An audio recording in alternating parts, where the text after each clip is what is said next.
Welcome back to Behind the Mind, the place where we explore the unseen layers of human psychology, why we think, feel, and act the way we do.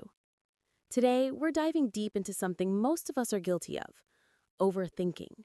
That endless loop in your mind where one small thought turns into a storm of what ifs, maybes, and I should have. You know the feeling: lying in bed at night, replaying old conversations, wondering if you said the wrong thing, or sitting quietly, but your mind is louder than the room around you. That's the world of an overthinker, a mind that never stops running. But what's really happening behind all that noise? Why do we overthink even when we know it's hurting us? Let's go behind the mind. Psychologists say overthinking is like being trapped in a mental maze. Your thoughts keep circling the same corners, searching for an exit that doesn't exist. It's not about thinking too much. It's about thinking the wrong way. See, your brain is wired to protect you. It analyzes, predicts, and prepares for threats. That's how humans survived. But in the modern world, where most threats aren't lions or tigers, but emotional uncertainty, your brain still reacts the same way. Instead of protecting you, it traps you in a cycle of imagined danger. That's why you can't stop replaying the past. That's why you can't stop worrying about what might happen next. Your brain mistakes thinking for control. But here's the dark truth: the more you think, the less control you actually have. Research from the University of Michigan found that 73% of adults between 25 and 35 admit they overthink regularly. And the average overthinker spends nearly one-third of their day lost in unnecessary thoughts. Now think about that. That's hours of your life gone, every single day. Overthinking also increases stress hormones like cortisol, making you feel restless, anxious, or even physically tired. That's why after a day of doing nothing, you can still feel completely drained, because your mind has been running marathons you can't see. But let's go deeper. There are two main types of overthinking: rumination and worry. Rumination is when your mind stays in the past, replaying mistakes, arguments, or regrets. Why did I say that? What if I had done it differently? This type is linked to depression because your mind keeps revisiting pain, trying to fix what can't be changed. And worry, on the other hand, lives in the future. What if I fail? What if I'm not good enough? This one is tied to anxiety because you're living in a reality that hasn't even happened yet. Both types have the same effect. They steal your peace from the present moment. Now here's something shocking.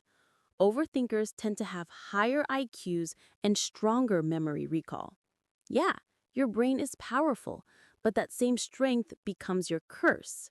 You can imagine more scenarios, recall more mistakes, and predict more outcomes, all at once. So instead of finding peace, you find infinite possibilities for worry.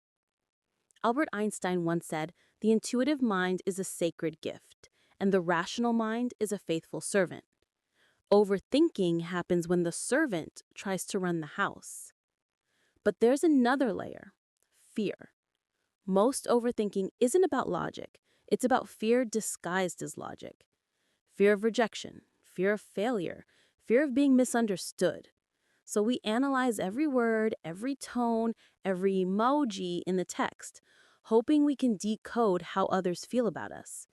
We think we're being smart, but really, we're trying to avoid pain. Psychologically, this comes from a lack of emotional safety. Maybe you grew up being criticized often. Maybe you were made to believe your feelings weren't valid. So now, as an adult, your brain double checks everything to avoid being hurt again. That's not weakness. That's survival instinct, gone too far. Here's the truth few people tell you: you can't think your way out of overthinking. The solution is not to think less, it's to feel more. When you start focusing on how you feel rather than trying to solve everything in your head, your brain slows down, because emotions need to be felt, not figured out. It's like waves. The more you fight them, the more they pull you under. But when you float with them, they eventually calm down. So how do you stop overthinking? Let's break it down, not as a motivational quote, but as psychology-backed truth. 1. Name your thoughts. When a thought comes, don't judge it, label it. This is fear, this is worry, this is regret. Once you name it, your brain recognizes it as separate from you. That tiny gap gives you power. 2. Replace what if with so what. What if I fail becomes so what if I fail? I'll learn. It shifts your brain from fear to acceptance. 3. Limit thinking time. Give yourself 10 minutes a day to overthink. Write everything down. When time's up, stop. Your brain starts learning boundaries. 4. Focus on sensory grounding. When your thoughts spiral, touch something around you. Notice its texture. Name 5 things you can see, 4 things you can touch, 3 things you can hear. It forces your brain back to the present moment.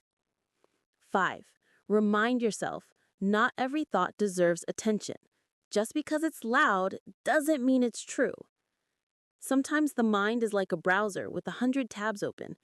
Some of them are frozen, some are playing music you can't find, and you're just sitting there staring at the chaos. The secret isn't to close all the tabs. It's to know which one deserves your energy right now. Because overthinking is not a sign that you're broken. It's proof that you care, that you want to get things right. But caring too much about everything means you lose yourself in the process. Remember this: clarity doesn't come from thinking more. It comes from thinking less and observing more. You can't control every outcome. You can't fix every mistake. You can't predict every possibility. But you can choose peace, one thought at a time. So the next time your mind starts racing, pause, breathe, and remind yourself, I don't need to solve everything. I just need to be here. Thanks for watching Behind the Mind. If this video helped you see things a little clearer, hit that like button, share it with someone who overthinks, and of course, subscribe for more deep dives into the hidden corners of human psychology. Remember, peace begins behind the mind.